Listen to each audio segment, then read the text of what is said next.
Hello friends, job 9x में आपका स्वागत है। आज हम लोग पढ़ेंगे हैलो एल्केन का 9वां भाग, जिसमें हम लोग को पढ़ना है एल्किल हैलाइडों के रासायनिक गुण। और उस रासायनिक गुण में हम लोग का पहला टॉपिक होगा प्रतिस्थापन अभिक्रिया। सबसे पहले इस अभिक्रिया को हम समझ लेते हैं, इसके बाद हम देखेंगे इसके रासायनिक गुण। जैसे आप लोग कक्षा 10 में भी पढ़े होंगे प्रतिस्थापन अभिक्रिया के बारे में। सबसे पहले आप जानते हैं कि जो आपकी प्रतिस्थापन अभिक्रिया होती है, इसके दो भाग होते हैं, जिसमें पहला होता है आपका एकल विस्थापन अभिक्रिया। एकल विस्थापन अभिक्रिया।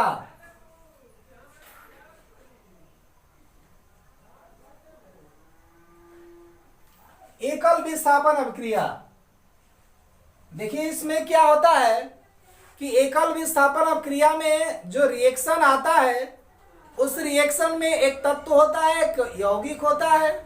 अभिकारक साइड में भी और उत्पाद साइड में भी एक तत्व होता है और एक यौगिक होता है। जैसे देखिए इस रूप में एकल विस्थापन अभिक्रिया में देखिए यहां पर हो गया आपका एक तत्व ए और यहां पर एक हो गया यौगिक, यहां पर मान लेते हैं बी और सी।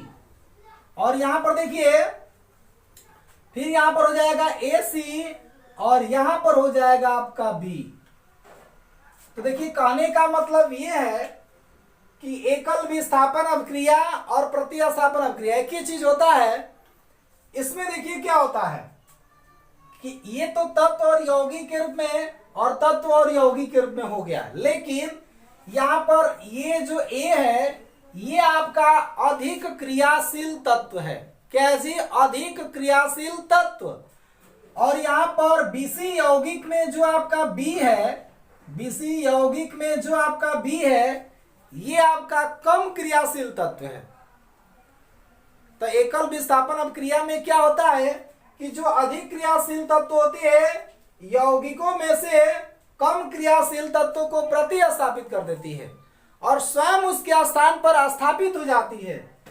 तो इस प्रकार की अभिक्रिया को ही एक शब्दों में हम एकल विस्थापन अभिक्रिया के नाम से जानते हैं। अर्थात देखिए इसका परिभाषा बदलाएंगे, इसका परिभाषा बदलाएंगे कि वह रासायनिक अभिक्रिया जिसमें आपका अधिक क्रियाशील तत्व यौगिकों से कम क्रियाशील तत्व को प्रतिस्थापित कर देता है और स्वयं उसके स्थान पर स्थापित हो जाता है। तो इस प्रकार के अभिक्रिया को एक शब्दों में हम एकल विस्थापन अभिक्रिया के नाम से जानते हैं। जैसे देखिए ए यहां से चला जाता है बी के स्थान पर और बी यहां से हट जाता है, यहां पर चला जाता है। तो जब बी को हटता है तो ए इसका स्थान ग्रहण कर लेता है, तो ए आ गया बी के स्थान पर और सी पहले से, तो ए सी तो बनाएगा और बी यहां से हटा दिया तो बी हो गया। तो इस प्रकार की अभिक्रिया को एक शब्दों में हम क्या कहते हैं जी? एकल विस्थापन अभिक्रिया कहते हैं। इसी क्रम में देखिए दूसरा आपका होता है द्विविस्थापन अभिक्रिया। द्विविस्थापन अभिक्रिया, या इसी को हम लोग कहते हैं उभय अपघटन अभिक्रिया या उभय अपघटन अभिक्रिया।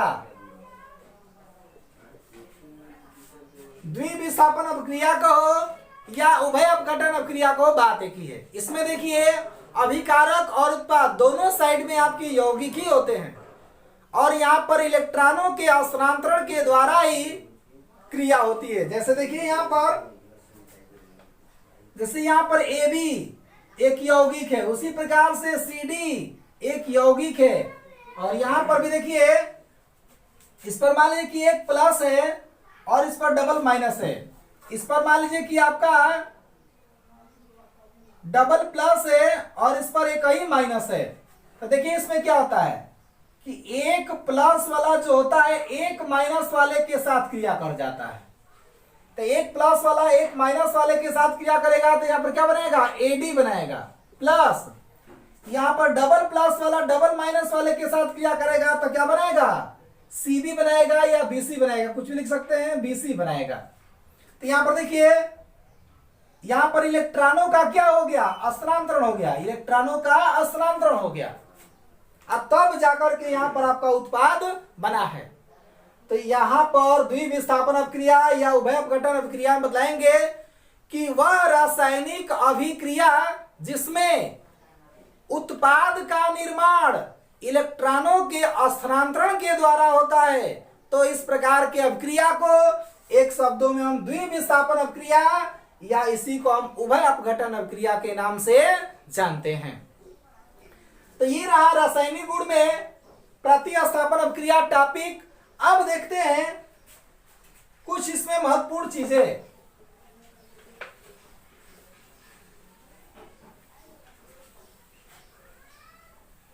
जैसे देखिए, आपका पहला टॉपिक है नम सिल्वर ऑक्साइड से अभिक्रिया। पहला टॉपिक है नम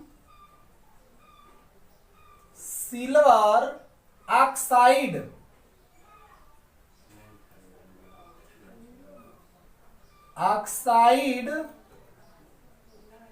से अभिक्रिया।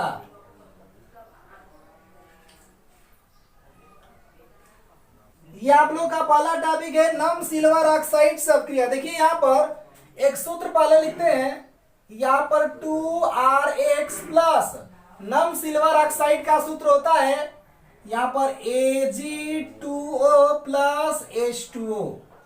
इतना को एक शब्दों में हम लोग बोलते हैं नम सिल्वर ऑक्साइड।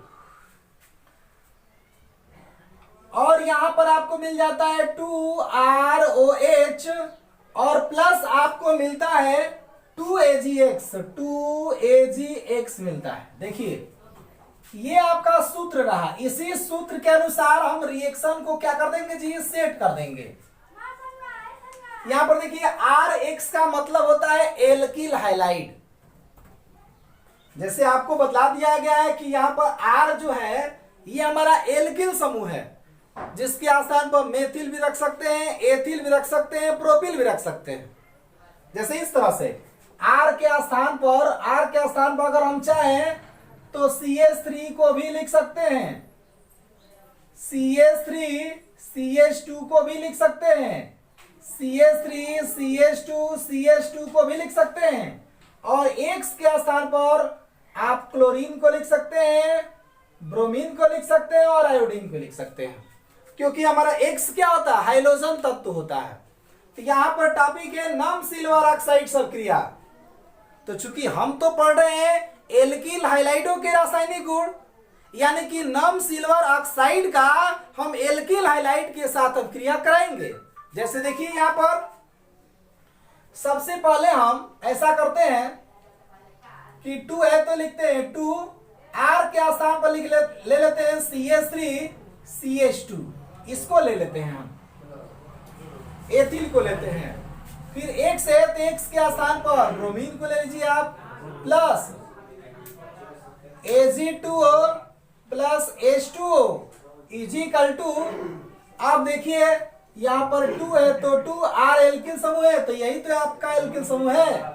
तो यहां पर हो जाएगा CH3 CH2 OH है तो लिख देंगे OH प्लस 2Ag और X के स्थान पर यहां पर क्या है, ब्रोमीन है, तो यहां पर लिख देंगे ब्रोमीन।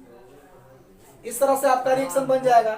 इसी प्रकार से एक और रिएक्शन बना सकते हैं इसी के अनुसार। यहां पर लिखेंगे H2, यहां पर CH3 CH2, अब Br के स्थान पे एक बार Cl लिख दीजिए, प्लस फिर Ag2O प्लस H2O लिख सकते हैं, इक्वल टू यहां पर हो जाएगा 2 CH3 CH2OH और प्लस यहां पर हो जाएगा 2Ag। यहां पर हमने Br लिखा था तो Br आ गया, यहां पर Cl लिखे हैं तो आपका क्या हो जाएगा, Cl हो जाएगा।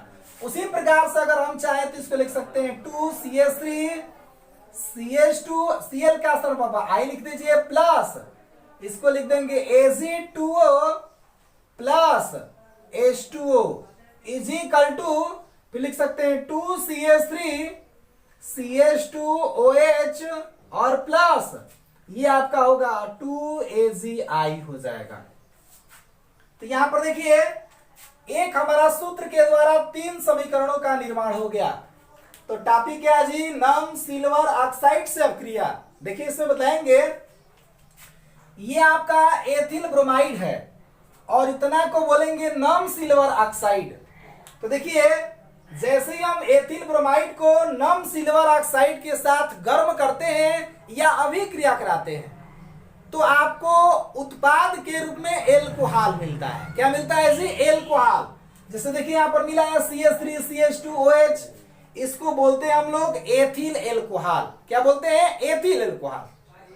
लेकिन एथिल एल्कोहल के साथ ही साथ आपका सिल्वर ब्रोमाइड का भी निर्माण होता है। उसी प्रकार से यहां पर एथिल क्लोराइड को नम सिल्वर ऑक्साइड के साथ भी गर्म करते हैं तो यहां पर भी आपको एल्कोहल ही मिलता है, लेकिन यहां पर आपको सिल्वर क्लोराइड भी प्राप्त होता है। और उसी प्रकार से यहां पर एथिल आयोडाइड को नम सिल्वर ऑक्साइड के साथ अभिक्रिया कराते हैं या नम सिल्वर ऑक्साइड के साथ गर्म करते हैं तो यहां पर भी आपको एल्कोहल ही मिलता है, लेकिन यहां पर मिलता है आपको सिल्वर आयोडाइड।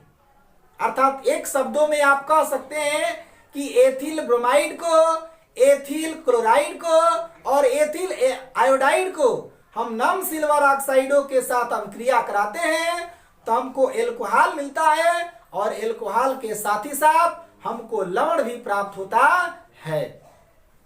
तो ये टॉपिक रहा है आपका नम सिल्वर ऑक्साइड से अभिक्रिया का। उसी क्रम में देखिए हम लोग का अगला टॉपिक रासायनिक गुण में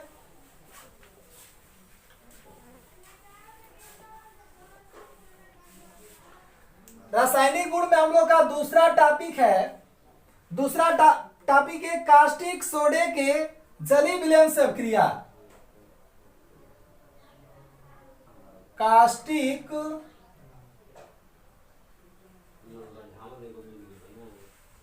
सोडे के या कास्टिक सोडा का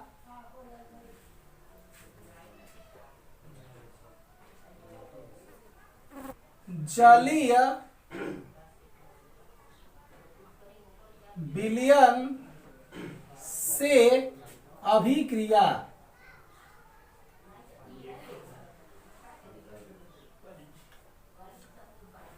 अगला टॉपिक हम लोग का कास्टिक सोडे के जलीय विलयन से अभिक्रिया। इसमें भी देखिए थोड़ा सा हम रिएक्शन लिख लेते हैं। यहां पर RX माने कि ये आपका एल्किल हैलाइड है, हाइलो एल्केन है, और कास्टिक सोडा माने NaOH यहां पर लिख देते हैं गर्म। तो बताइए क्रिया कराएंगे तो आपका क्या हो जाएगा, जो R है ये माने X जो है ये Na के साथ जुड़ जाएगा और R जो है OH के साथ जुड़ जाएगा। तो यहां पर बनाएगा ROH प्लस NaX बनाएगा। ये देखिए ये जो हमने लिखा है, ये जो हमने लिखा है ये आपके क्या जी, सूत्र है।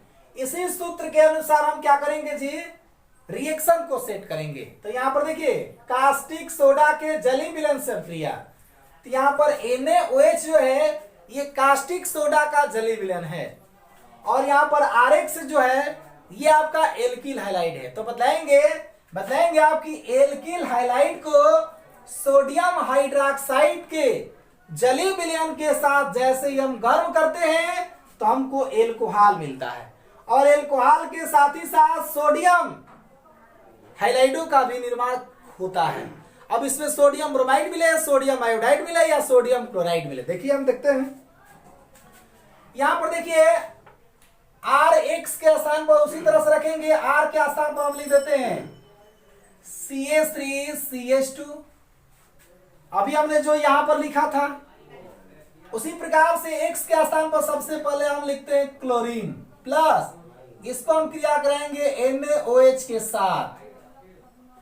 जैसे ही आप गर्म करेंगे तो क्या हो जाएगा जी, देखिए ये वाला काम हो जाएगा आपका अब जो एथिल होगा OH के साथ क्रिया करेगा, तो यहां पर CH3OH का निर्माण करेगा, CH3 CH2OH का निर्माण करेगा, प्लस NaCl के साथ क्रिया करेगा, तो यहां बना लेगा NaCl बना लेगा।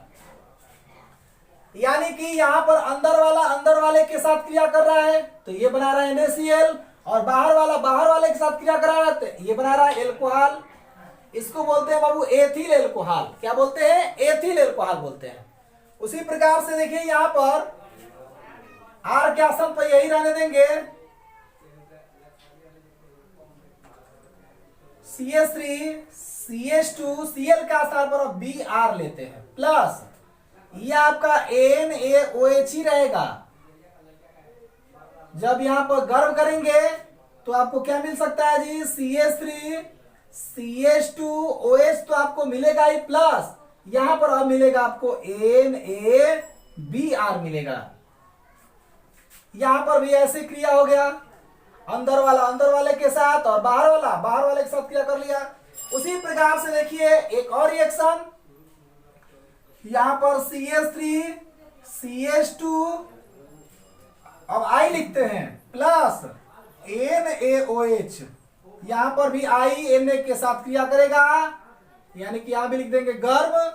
तो क्या करेगा जी? एथिल जो होगा OH के साथ क्रिया करेगा, तो CH3 CH2OH बनाएगा, प्लस यहां पर बनाएगा NaI। तो देखिए यहां पर बतलाएंगे कि एथिल क्लोराइड को जलीय सोडियम हाइड्रोक्साइड के साथ जब गर्म करते हैं तो आपको एथिल एल्कोहल मिलता है, और साथ ही साथ क्या जी? सोडियम क्लोराइड भी प्राप्त होता है। उसी प्रकार से यहां पर एथिल ब्रोमाइड को भी जलीय सोडियम हाइड्रोक्साइड के साथ जब गर्म करते हैं तो यहां पर भी आपको एथिल एल्कोहल ही मिलता है, लेकिन सोडियम ब्रोमाइड मिलता है। यहां पर एथिल आयोडाइड को भी जलीय सोडियम हाइड्रोक्साइड के साथ जब गर्म करते हैं तो यहां पर एथिल एल्कोहल ही मिलता है, और एथिल एल्कोहल के साथ साथ सोडियम आयोडाइड का निर्माण होता है। अर्थात यहां पर भी एक शब्दों में आप बतला सकते हैं कि एल्किल हाइलाइडो का भी जब हम जलीय सोडियम हाइड्रोक्साइड के साथ गर्म करते हैं तो उत्पाद के रूप में हमें एल्कोहल ही प्राप्त होते हैं, जैसे कि यहां पर रिएक्शन के द्वारा आपको दिखलाया गया है। आज के लिए इतना ही, धन्यवाद।